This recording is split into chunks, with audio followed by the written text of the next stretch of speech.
حدیث پاک سنیں گے آپ کی طبیعت بڑی ٹھنڈی ہوگی۔ میرے نبی پاک صلی اللہ تعالیٰ علیہ وسلم نے ارشاد فرماتے ہیں کہ جو بندہ سوال سے بچنا چاہے گا، ارادہ کرے گا اللہ میں نے کسی سے نہیں مانگنا، فرمایا جو سوال سے بچنا چاہے گا رب اسے سوال سے بچا لے گا۔ اور جو لوگوں سے بے نیاز ہونا چاہے گا، کہے گا یا اللہ مجھے دنیا داروں کا محتاج نہ بنا، اپنی بارگاہ سے عطا فرما۔ جو لوگوں سے بے نیاز ہونا چاہے گا اللہ لوگوں سے بے نیاز کر دے گا۔ اور فرمایا جو صبر کا ارادہ کرے گا اللہ اسے صبر کی توفیق بھی عطا فرما دے گا۔ ارادہ تو کرے، پروگرام تو بنائے، توفیق تو اللہ دے گا۔ جو صبر کا ارادہ کرے گا اللہ صبر کی توفیق بھی عطا کر دے گا۔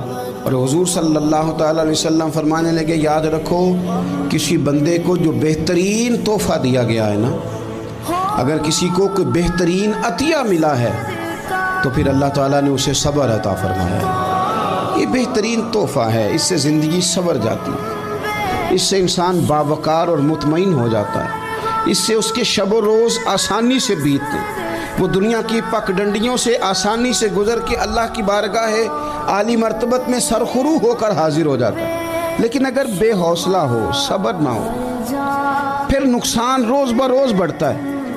اور پھر میرے رسول پاک صلی اللہ تعالیٰ علیہ وسلم ارشاد فرماتے ہیں کہ اصل بات یہ ہے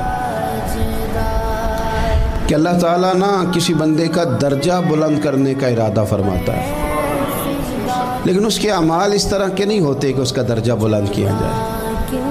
اب رب کیا کرتا ہے، اللہ تعالیٰ اس کو مال کی، جان کی، اولاد کی کسی مشکل میں ڈال دیتا ہے۔ اس مصیبت پر وہ بندہ صبر کرتا ہے تو اللہ تعالیٰ اس کا درجہ بلند فرما دیتا ہے۔ اعمال اس قابل نہیں تھے کہ درجات بلند ہوں، وہ اعمال کی بنیاد پر نہیں کر سکتا تھا تو اللہ نے کسی مشکل میں ڈال کے نہ اپنے فضل سے درجہ بلند کر دیا۔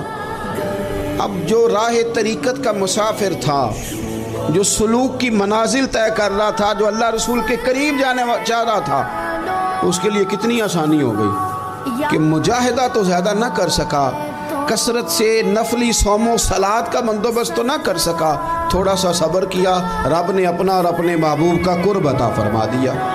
تو یہ تو آپ صبر کرنے کے لیے جب نکلے ہیں تو آپ نے تو رب رسول کو پا لیا۔